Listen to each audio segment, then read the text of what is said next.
बिस्मिल्लाहिर्रहमानिर्रहीम। दोस्तों, आज हम शुरू करने वाले हैं क्लास 10th मैथमेटिक्स लेक्चर 3 का पार्ट 2। इससे पहले हमने एक टाइप के इक्वेशंस हल किए थे जो कि रिड्यूसिबल टू क्वाड्रेटिक इक्वेशन थे। आज भी हम कुछ इस टाइप के इक्वेशंस हल करेंगे। P of X plus B into divide by P of X is equal to C. तो ये एक इस किस्म के इक्वेशंस का मतलब ये है कि जब आपके पास इस तरह के इक्वेशंस हो, इसका जो मेन लॉजिक हो ये है तकरीबन इसके दो टर्म्स में हमारे पास वेरिएबल की मान है, ठीक है। यहाँ पर भी एक्स है और यहाँ पर भी एक्स है। तो ये एक ऐसे टाइप के इक्वेशंस है जिसमें टू टर्म्स जो हमारे पास है वेरिएबल के, और उन दो टर्म्स में वेरिएबल जो होता है वो रेसिप्रोकल फॉर्म में होता है दोनों टर्म्स में। जैसे कि यहाँ पर पी ऑफ एक्स है, यहाँ पर वन और पी ऑफ एक्स है, यानी कि पी ऑफ एक्स डिनोमिनेटर में आ चुका है, यहाँ पर न्यूमरेटर में है। तो मतलब ये है कि इस टाइप के इक्वेशन जब आपके पास आएंगे, इसको हल करना होगा। तो इसकी जो मेन लॉजिक है मैंने आपको बताया कि इसमें ये जो वेरिएबल्स हमारे पास होते हैं वो रेसिप्रोकल फॉर्म में आते हैं। तो इस टाइप के इक्वेशन ये इसका जनरल फॉर्म है। इसको हल करेंगे बाय सपोजिशन, और उसके लिए हम एक्सरसाइज 1.2 से क्वेश्चन लेते हैं। एक्सरसाइज 1.2 के जो क्वेश्चन हैं उनमें हमारे पास question number 4, question number 5 and question number 6, ये तीनों इस टाइप के इक्वेशंस है, ठीक है। इसको हमें हल करना है। तो इनमें से एक है हमारे पास x प्लस 2, नंबर 4 हमारे पास है x प्लस 2 माइनस 1 और x plus 2 is equal to 3 divide by 2। अच्छा, अब अगर आप यहाँ पर देखें तो ये ऐसा इक्वेशन है जो कि बिल्कुल इस फॉर्म में है, यानी इसके जो फर्स्ट टू टर्म्स होते हैं ये आपस में एक दूसरे के रेसिप्रोकल होते हैं। यहाँ पर x प्लस 2 है, यहाँ पर 1 और x प्लस 2 है, तो इसका रेसिप्रोकल ये टर्म है और इसका रेसिप्रोकल ये टर्म है। तो इस टाइप के इक्वेशन जब आपको हल करने होंगे तो इसके लिए आपने करना होगा सपोजिशन। तो सपोज करना है आपने एक नया वेरिएबल इसमें अपने इंट्रोड्यूस करना है। तो एक नया वेरिएबल हम क्या लगाएंगे, वो आप कुछ भी लगा सकते हैं, x, y, z, लेकिन पॉइंट ये है कि हम नया वेरिएबल जो पुट करेंगे वो किस बेस पर हम इसमें पुट करेंगे। तो इसके लिए जो टू टर्म्स आपस में रेसिप्रोकल होते हैं उनमें से एक को आपने वेरिएबल y या x, z जो भी उसके बराबर आपने लेना है। तो सबसे पहले क्योंकि हमारे पास x प्लस 2 सिंपल है, तो इसको हम एक नए वेरिएबल के बराबर सपोज करते हैं। हम ये देखें let x plus 2 is equal to 1। First करें कि हमारे पास x प्लस 2 टर्म जो है ये y के बराबर है।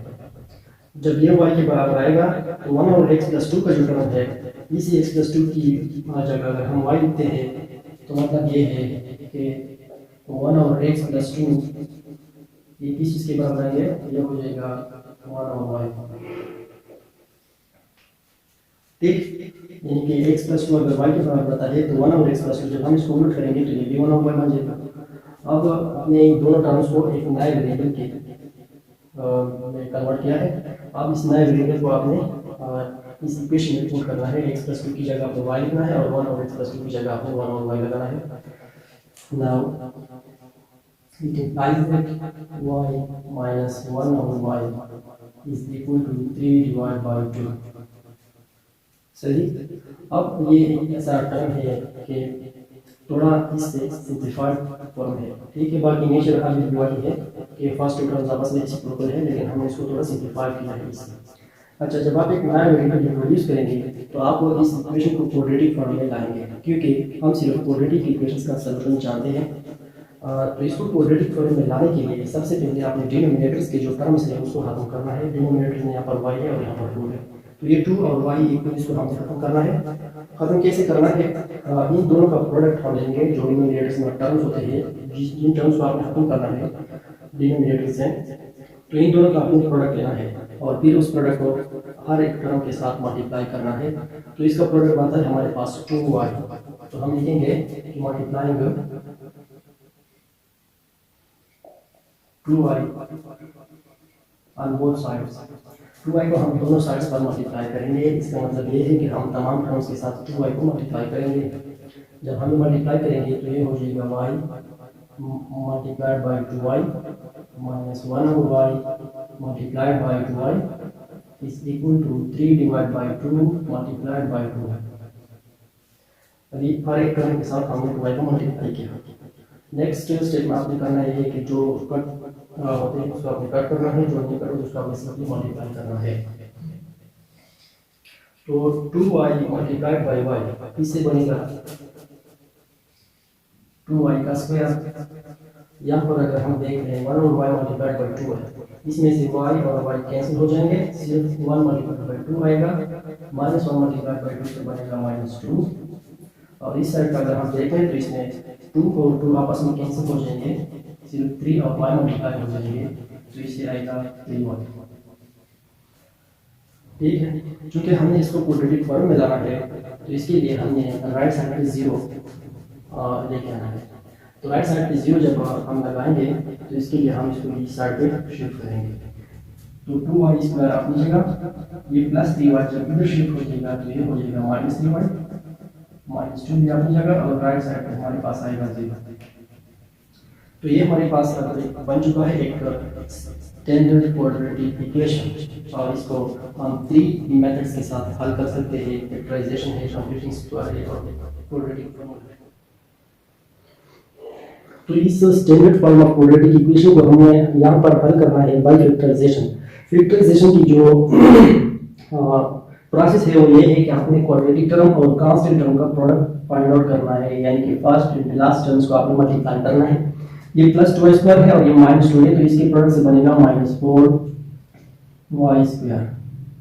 तो ये आपने क्या क्या आपने लिए एक इंडिकेशन में लगा दिया। अब आपका टारगेट ये है कि आपने एक ऐसा pair of numbers find out करना है कि अगर आप उसको मल्टीप्लाई करेंगे तो आपके पास -4 आना चाहिए, और अगर आप इसको ऐड करेंगे तो आपके पास -3 आना चाहिए।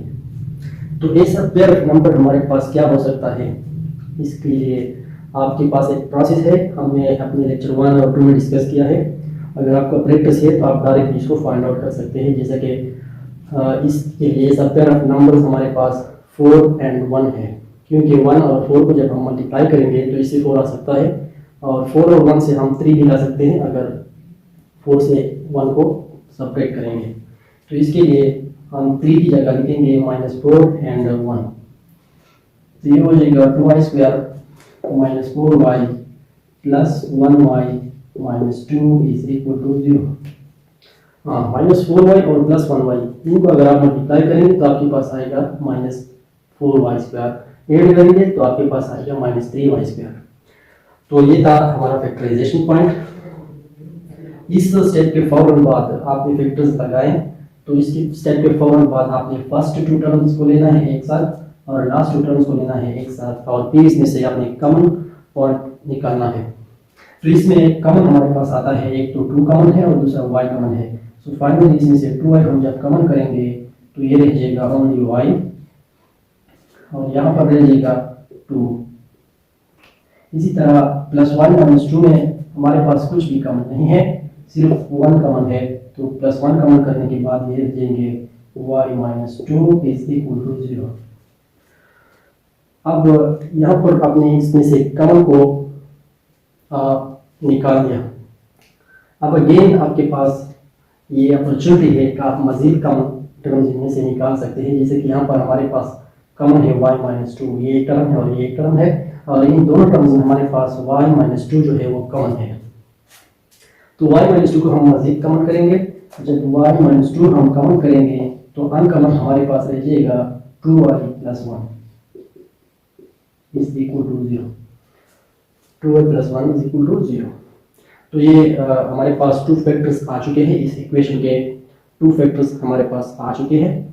अब डायरेक्ट अपने लगाना है प्रोडक्ट रूल। प्रोडक्ट रूल के मुताबिक आपके साथ इक्वलिटी के एक साइड पर जब 2 टर्म्स मल्टीप्लाई होते हो तो राइट साइड के इंडिविजुअली दोनों आप बराबर लिख सकते हैं।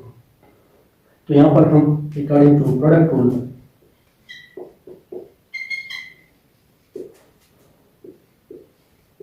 हर एक टर्म को इंडिविजुअली इक्वल टू 0 ले सकते हैं। तो ये हो जाएगा y - 2 is equal to 0 and 2y + 1 is equal to 0।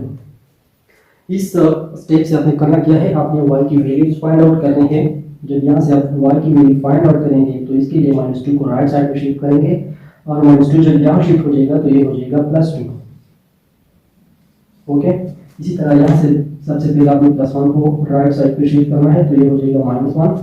अब हमें 2 की वैल्यू चाहिए, तो सॉरी y की वैल्यू चाहिए, तो इस 2 को एलिमिनेट करने के लिए हम करेंगे डिवाइडिंग बोथ साइड्स बाय 2। तो इस साइड को भी 2 पर डिवाइड करेंगे और इस साइड को भी 2 पर डिवाइड करेंगे, तो 2 और 2 कैंसिल, y की वैल्यू आ जाएगी -1/2। अभी हमने सिर्फ y की वैल्यूज फाइंड आउट की है, जबकि असल में हमारे पास जो इक्वेशन है वो है x वेरिएबल में, तो हमारे पास आउटपुट भी यानी कि जो रूट्स ऑफ दिस इक्वेशन है वो भी x के होने चाहिए। तो इस y को खत्म करने के लिए जहाँ से आपने y को स्टार्ट किया था वहीं से आपने y को रिवर्स करना है, यानी कि y की जिस वैल्यू से आपने y को स्टार्ट में रिप्लेस किया था उस वैल्यू से आपने अब यहाँ से अगेन रिप्लेस करना है। तो इसके लिए हम यहाँ पर करेंगे put y is equal to, यहाँ से y की वैल्यू हमने अगेन पुट करना है इक्वल टू x + 2, ठीक है, क्योंकि हमें x की वैल्यू चाहिए ना कि y की। सो x + 2 लगाना है y की जगह। जब यहाँ इसमें हम y की वैल्यू x + 2 पुट करेंगे तो ये हो जाएगा x + 2 इज इक्वल टू 2, और इसमें भी अगर हम y की वैल्यू x + 2 पुट करते हैं तो ये हो जाएगा x + 2 इज इक्वल टू -1/2। हमें x की वैल्यू चाहिए, तो इस 2 को राइट साइड पे शिफ्ट करेंगे, ये हो जाएगा x is equal to 2 plus 2 जब यहाँ आएगा तो -2, x इज इक्वल टू 2 - 2 से आएगा 0। इसी तरह यहाँ पर +2 इधर शिफ्ट करेंगे, जब +2 इधर शिफ्ट हो जाएगा तो -1/2 और ये हो जाएगा -2। ओके, अब ये एक फ्रैक्शनल नंबर है और ये एक अनफ्रैक्शनल नंबर है।